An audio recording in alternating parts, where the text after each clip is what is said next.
¿Cómo están? Me da muchísimo gusto saludarlos y saludar a Sergio Raúl Arroyo, varias veces director general del INAH, del Instituto Nacional de Antropología e Historia, encargado también de la Fototeca de Pachuca, etnólogo, historiador también, arqueólogo, antropólogo, bueno, no sé, escritor, cineasta, que te fascina el cine y todo, pues yo diría el trabajo periodístico, y me hace pensar muchísimo en el tema que hoy nos ocupa, que es el exilio español en México, hace ya 75 años, de algo que me parece completamente fabuloso y doloroso. Hay dos imágenes que me vienen a la mente y a la emoción: el puño y la gratitud.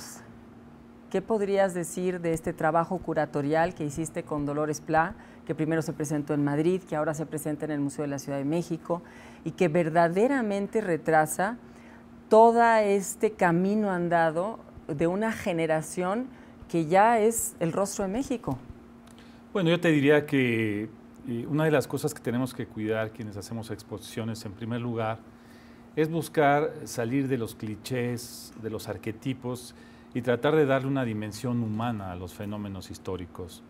Casi siempre cuando se había hablado del exilio, se habla en términos de lo que, de manera genérica, de lo que fue, se tocaba específicamente el perfil de algunas figuras importantes, desde luego, figuras claves en el exilio, pero no tenía una dimensión colectiva como la que nosotros quisimos darle.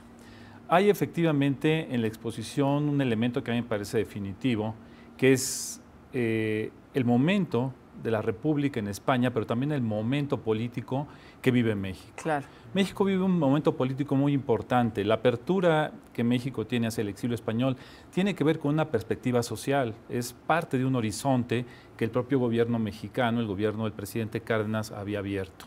No es una casualidad ni se trata de una coincidencia.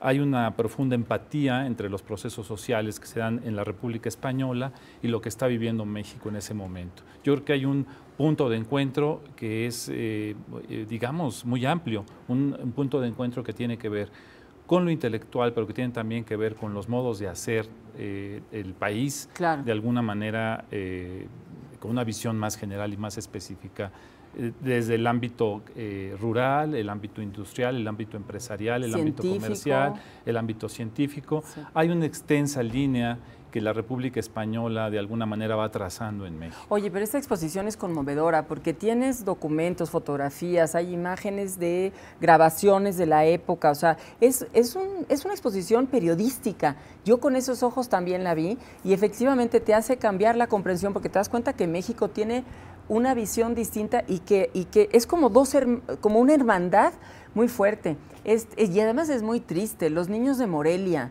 todo este destierro, los desterrados, el tenerte, el ser refugiado. Háblame un poco también de este lado humano tan profundo que cambia el sentido del devenir de México, del país. Bueno, el hecho de que el exilio se defina como un horizonte de transterrados ya en sí implica una tragedia. Es gente que ha perdido la patria, que ha sido derrotada por ideas políticas, que ha sido de alguna manera expulsada de lo que era su mundo cotidiano. Entonces a nosotros nos pareció importante. Yo debo decir que aquí el papel central lo tenía Dolores Plá, que desafortunadamente hace apenas unos meses falleció, y que le dio a esta exposición una dimensión profundamente humana, como yo decía, una dimensión que pienso ninguna otra exposición sobre el exilio ha tenido, y que tenía que ver con dos aspectos.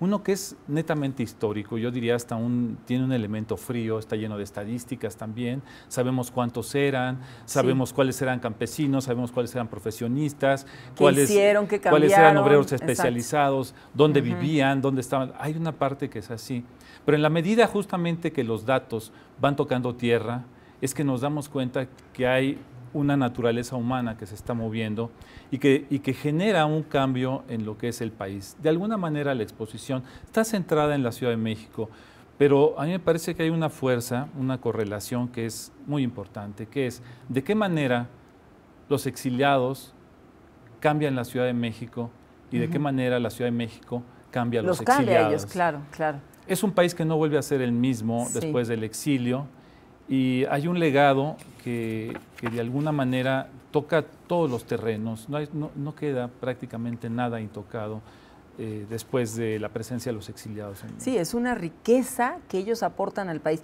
Dentro de esa tristeza de tener que ver que tu vida se debe desarrollar en el país que te da acogida, además un país que generosamente da acogida y que verdaderamente cambia, porque además hay instituciones que se generan a través de la presencia y el trabajo de los españoles, y hay un enriquecimiento cultural e institucional fantástico. Debo decir que hay un elemento que es muy importante. Estamos viendo uno de los grandes momentos, si no el más grande momento, de la diplomacia mexicana en el siglo XX. Personajes como Gilberto Bosques o Fernando Gamboa o Narciso Bassols son claves también para entender el papel del exilio. Es decir, se trata de un exilio activo, no se trata simplemente de un acto de filantropía. Es claro, hay una calidez, obviamente, en la recepción a este mundo español de la República, pero también es una visión estratégica del gobierno mexicano. Y en ese sentido, Sergio, perdón que te interrumpa, me parece importante tu punto de vista para también cerrar esta breve charla, pero para invitar a la gente a que vaya a ver esta exposición, porque es una reflexión sobre la identidad de nuestro país a partir de esta riqueza que los españoles aportan con ese exilio. Es esa injerencia, ese respeto por la autodeterminación de los pueblos y también ese respeto por que haya un otro extranjero al que tú le das patria, al que tú le das cobijo, y que te transforma también. Hoy en día, ¿eso qué representa? Porque la guerra, tristemente, sigue existiendo en países que la padecen de una manera terrible. Y la guerra fue la que hizo que esto sucediera. Claro, pero también, como te decía, hay una visión estratégica del gobierno mexicano. Y donde observa que el exilio va a aportar conocimientos, va a aportar una serie de elementos al desarrollo mexicano. El tema para mí es cómo México es visto en determinados momentos como un crucero cultural. Es un país que además del exilio español tiene después, más tarde, otros exilios de Centroamérica o de Sudamérica, y de cómo el exilio también es un factor de enriquecimiento de la cultura y de los valores que hay en un país. Claro. Creo que esta es una cuestión que tenemos que revisar hoy día en México. No estoy tan seguro que actualmente se tenga una visión de esta naturaleza con respecto a lo que es el exilio, pero vale la pena hacer esta revisión en la perspectiva histórica del exilio español, uno de los grandes momentos de la diplomacia mexicana, pero además uno de los grandes momentos en general de la política mexicana. Las aportaciones que el exilio hace en México revelan también lo que es una visión de la propia modernidad, una modernidad que lo que nos permite de alguna manera es asomarnos al mundo. El mundo también, México de alguna manera era un país que estaba un poco encerrado en sí mismo, ya lo dice Octavio Paz en El laberinto de la soledad. Creo que el exilio español es una ventana también que nos permite penetrar en un mundo que no era precisamente el nuestro, pero mostrar eso. México es un crucero cultural que de alguna manera convierte al exilio en un elemento de profunda riqueza para el conocimiento del propio país y para el conocimiento también de lo que es el mundo. México se vuelve de alguna manera cosmopolita también gracias a esto. Pues Sergio, te agradecemos mucho tu presencia aquí. Invitamos al público a que visite esta preciosa y triste y conmovedora, reflexiva exposición en el Museo de la Ciudad de México. Muchas gracias y hasta la próxima. Gracias a ti, Mercedes. Gracias.